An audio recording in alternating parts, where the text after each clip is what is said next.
Saludos. Presentamos a continuación un pequeño video para hacer reflexión sobre los elementos educativos que tienen que ver con el profesor como mediador en el aprendizaje de los estudiantes. El título del trabajo: el educador como mediador del aprendizaje. ¿Y quién se los presenta? Este servidor, Agustín Monge Piedra, del doctorado de la Universidad La Salle.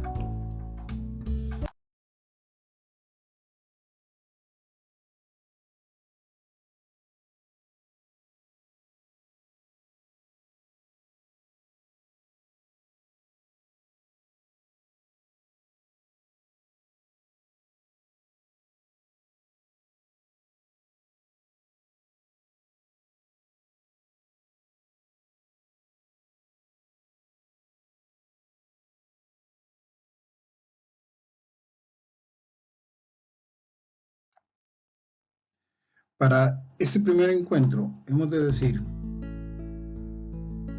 que lo más importante que vamos a reflexionar acá es sobre el papel del docente y los diferentes elementos desde las perspectivas educativas predominantes. Desde hace muchísimo tiempo creo que todos hemos conocido que lo principal que nos viene a la mente cuando hablamos de tendencias educativas son estos tres que vemos en pantalla: el conductismo, el constructivismo y el conectivismo. Referido al primero, el conductismo, a una cierta forma de hacer las cosas, en donde normalmente se establece al docente como el centro de la acción generadora de conocimiento y por lo tanto una especie de propiciador del aprendizaje. Esa forma de hacer educación ha sido predominante durante muchos años. Y aunque a mediados del siglo pasado llegó el constructivismo, mucha de la tendencia de la forma de hacer educación sigue siendo conductista. El constructivismo, por otra parte, presenta la oportunidad de que el estudiante sea quien construye su conocimiento. Es decir, que el papel del docente, en este caso, se establece más como una especie de mediador entre el objeto que va a ser aprendido y el estudiante, quien, como repito, irá haciendo un proceso de construcción y de autoconocimiento para lograr ese aprendizaje requerido. Por otra parte, el conectivismo es una tendencia muy nueva que se ha establecido más bien como la utilización de los entornos pedagógicos mediante el uso de Internet y las herramientas tecnológicas para procurar conocimiento. Desde este punto de vista, el conectivismo, por ejemplo, ha representado una oportunidad pedagógica en tiempos especialmente difíciles, como por ejemplo lo fue la pandemia, que durante la pandemia la cercanía de profesor-alumno o de alumno con alumno fue bastante limitada y se tuvo que recurrir, al menos en Costa Rica, a la utilización de espacios virtuales de aprendizaje. Esto amparado bajo la filosofía del conectivismo.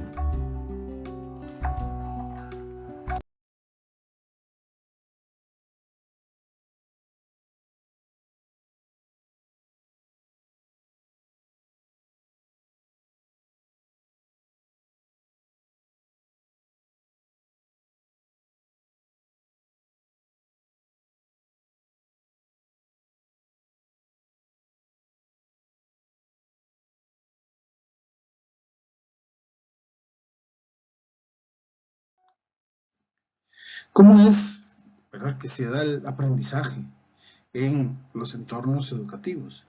Voy a hablar desde un punto de vista bastante y desde la realidad que en muchas instituciones de educación primaria y secundaria se dan.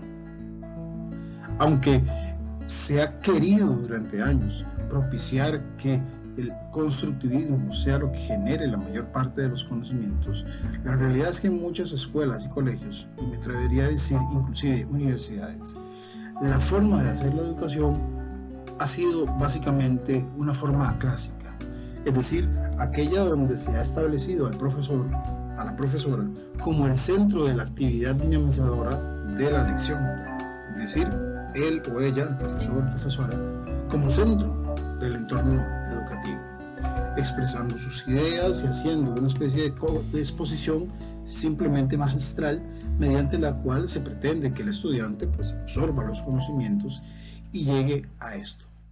Esto en parte se debe, primero, a que hay una marcada tendencia a hacer básicamente lo que hemos conocido como educadores, ya sea como educadores en formación o como educadores en ejercicio, un poco lo que podríamos llamar la inercia en la educación, porque aquello que nosotros vimos cuando nos formábamos como docentes es lo que tratamos de reproducir. Alguno de todos los autores habrá afirmado en algún momento que aquello que nosotros enseñamos es lo que comprendemos, y muchas veces comprendemos esa forma clásica de hacer educación. Esto nos lleva a la necesidad de hacer un cambio o transformación en cada una de nuestras actividades docentes. Ese cambio o transformación viene a ser una transformación interna del docente. Es decir, por más que haya discursos y por más que haya tendencias importantes que nos inviten a hacer tal o cual cosa, la transformación interna la debe procurar cada persona, cada docente, desde el punto de vista en que somos nosotros los que tenemos que transformarnos. Es decir, nosotros mismos darnos cuenta de que tenemos que transformarnos. Es decir, dejar de ser ese centro de atención del estudiante, ¿verdad? Me refiero al proceso de aprendizaje, que el estudiante nos vea como centro del proceso educativo, sino que de alguna manera propiciamos los elementos necesarios para que el estudiante se apropie de sus propias capacidades y sea él o ella el que va a ser el centro del aprendizaje. Esa transformación la tenemos que empezar a dar nosotros, y es una transformación que también va de la mano con el hecho de que muchos docentes están acostumbrados siempre a ser el centro, pero también muchos alumnos, muchas alumnas están acostumbrados a eso, a que el profesor o la profesora sea el centro del proceso educativo.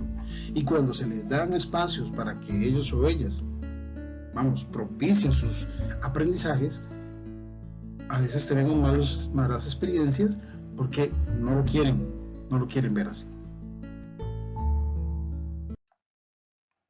Entonces viene la pregunta, ¿para qué educamos? Muchas veces surge la situación clara de que Google o Internet, por poner algunos ejemplos, son como la panacea de la educación. Es decir, que todo lo que quisiéramos aprender está en San Google, que ¿verdad? Es una expresión que muchas veces hemos escuchado, y con el uso de Internet. Esto tiene sus paradojas, porque es verdad, a los que tienen acceso a Internet, a los que tienen acceso a un teléfono celular, a los que tienen acceso a una computadora, digamos, con buen acceso, valga la redundancia, a Internet, con buena conectividad, pues posiblemente la consecución de conocimiento les sea bastante fácil. Pero recordemos que hay ciertos sectores de la población educativa, costarricense al menos, en donde ese acceso a Internet, que nosotros tal vez lo vemos tan común, no es tan cierto, no se presenta de la misma forma en que nosotros lo hemos conocido, lo hemos visto durante años, sino que su acceso es muy limitado o nulo. Entonces, desde ese punto de vista, esta oportunidad de que para qué educamos si existe Google o Internet, se cae por su propio peso. Entonces, la idea de que para qué educamos cobra pues una mayor vigencia en esos medios educativos. Otro elemento también que quisiera llamar la atención es el asunto del apagón tecnológico.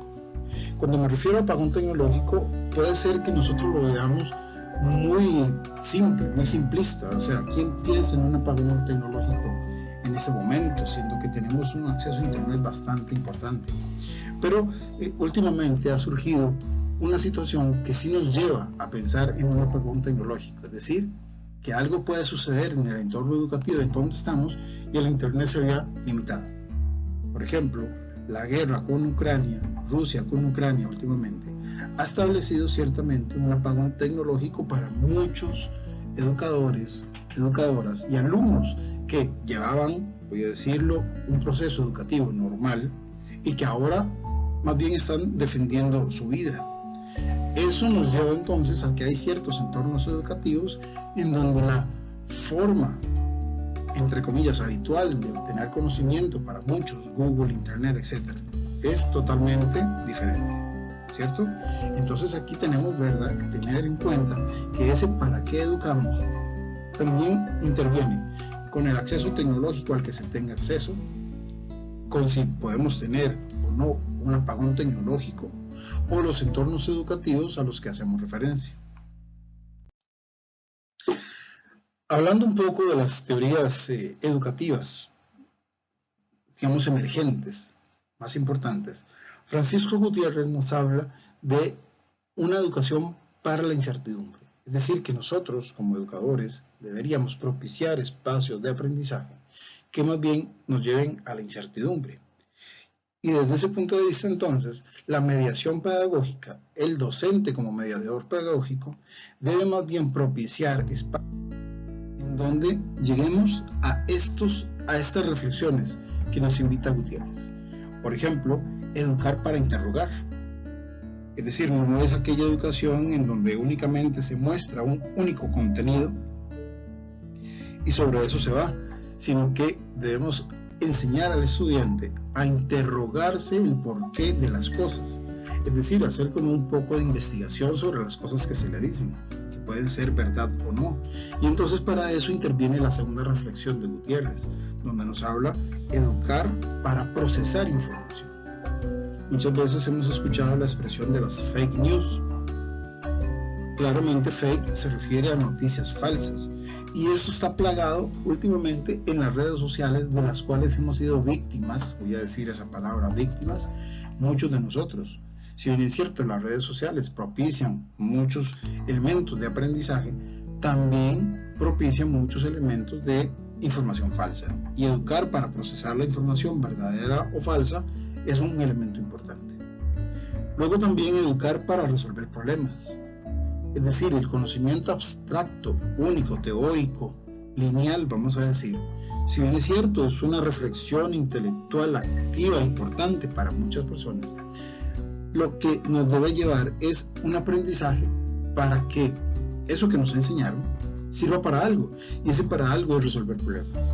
Por ejemplo, en el caso de la matemática es muy específico el resolver problemas, pero no problemas, cajoneros, los usuales, sino problemas de la vida. Eso también nos lleva entonces a enlazarlo con la siguiente reflexión, y es educar para reconocer la verdad. Muchas veces podemos estar hablando de una cierta educación, ¿y para qué nos sirve? Bueno, para poder reconocer lo que es verdadero y lo que es falso.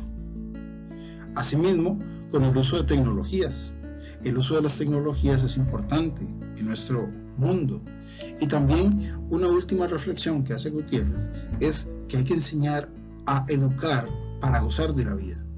Muchas veces nos centramos en un aprendizaje basado, por ejemplo, en exámenes, y sin embargo no gozamos de la vida. Y ese gozo de la vida es parte importante de lo que pretende enseñar esta nueva forma de ser educación. La mediación pedagógica, el docente como ese mediador entre el aprendizaje y el alumno, debe procurar eso, educar para gozar de la vida. También hay que decirlo, en estas reflexiones cabe destacar que nosotros mismos como educadores debemos apropiarnos de estas mismas reflexiones.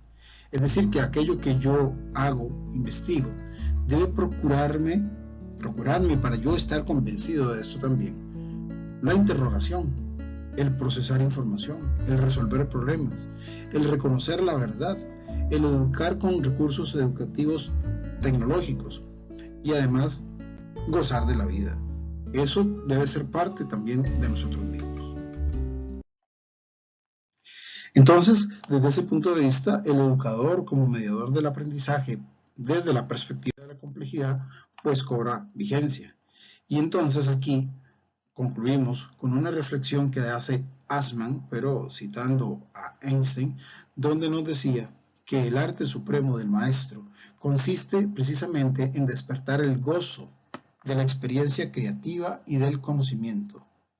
Educar es hacer surgir vivencias del proceso de conocimiento. El producto de la educación debe llevar el nombre de experiencia de aprendizaje, en inglés, Learning Experience. Esa es la pequeña reflexión que hemos querido hacer. Espero que haya sido de su gusto. Estamos para servirles. Nos vemos.